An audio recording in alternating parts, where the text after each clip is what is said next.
ত্রয়োদশ জাতীয় সংসদ নির্বাচন ঘিরে দেশ জুড়ে জমজমাট প্রথম দিনের প্রচারণা। প্রতিশ্রুতির ঝুড়ি নিয়ে ভোটারদের দুয়ারে দুয়ারে যেতে শুরু করছেন প্রার্থীরা। ব্যস্ত সময় পার করছেন পথসভা ও গণসংযোগে।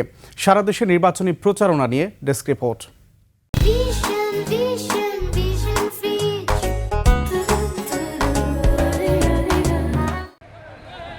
আনুষ্ঠানিক প্রচারণা শুরুর প্রথম দিনেই ভোটারদের মন জয়ে ব্যস্ত প্রার্থীরা।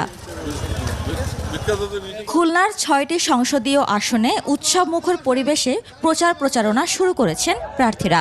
৩৮ জন প্রার্থী প্রতিদ্বন্দ্বিতা করছেন জেলায়। আজকে ২২ তারিখ প্রচারণার দিনে জনগণের আবেগের বাঁধ ভেঙে গেছে। মানুষ এখন দাঁড়িপাল্লার পক্ষে গান গাচ্ছে, স্লোগান দিচ্ছে এবং আমরা উৎসবমুখর পরিবেশে আছি। বরিশালে পবিত্র কোরআন পড়ে প্রচারণায় নামলেন বরিশাল সদর ৫ আসনে ইসলামী আন্দোলনের প্রার্থী মুফতি ফয়জুল করিম। এছাড়া এদিন প্রচারণায় নামেন জাতীয় পার্টি এবং গণ অধিকার পরিষদের প্রার্থীরাও। আসলে মানুষ ইসলামী আইন চায়, শরিয়া ভিত্তিক দেশ গড়তে চায় এবং এই কোরআন সুন্নাহর ভিত্তিতে দেশ গড়তে পারি তাহলে সাম্য, মানবিক মর্যাদা, সামাজিক ন্যায় বিচার প্রতিষ্ঠিত হবে। বিএনপির হাতেই দেশ নিরাপদ এমন স্লোগানে নির্বাচনী প্রচারণা শুরু করলেন চট্টগ্রাম ১১ আসনের প্রার্থী বিএনপির স্থায়ী কমিটির সদস্য আমির খসরু মাহমুদ চৌধুরী।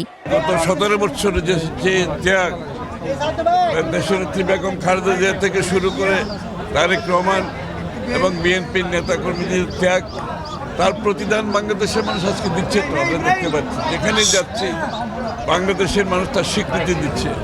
ময়মনসিংহ ৪ সদর আসনে সব প্রার্থী এক মঞ্চে দাঁড়িয়ে শপথ পাঠের মাধ্যমে শুরু করেছেন নির্বাচনী প্রচারণা।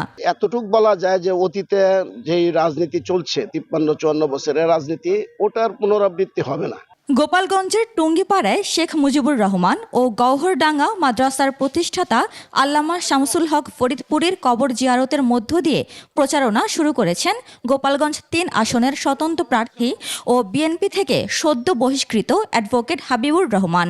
কোটালীপাড়ার সর্বস্তরের সাধারণ মানুষ তাদের মূল্যবান ভোটাধিকার আগামী ১২ ফেব্রুয়ারি ভোট কেন্দ্রে যে নিরাপদে নিশ্চিন্তে প্রয়োগ করে আমাকে নির্বাচিত করবে বলে আমি বিশ্বাস করি। এছাড়া সারা দেশের সব আসনে চলছে প্রচারণা। প্রতিশ্রুতি আর অঙ্গীকারের ফুলঝুরি নিয়ে প্রার্থীরা যাচ্ছেন ভোটারদের দুয়ারে দুয়ারে। উপমা রায়, ডেস্ক রিপোর্ট, ২১ টেলিভিশন।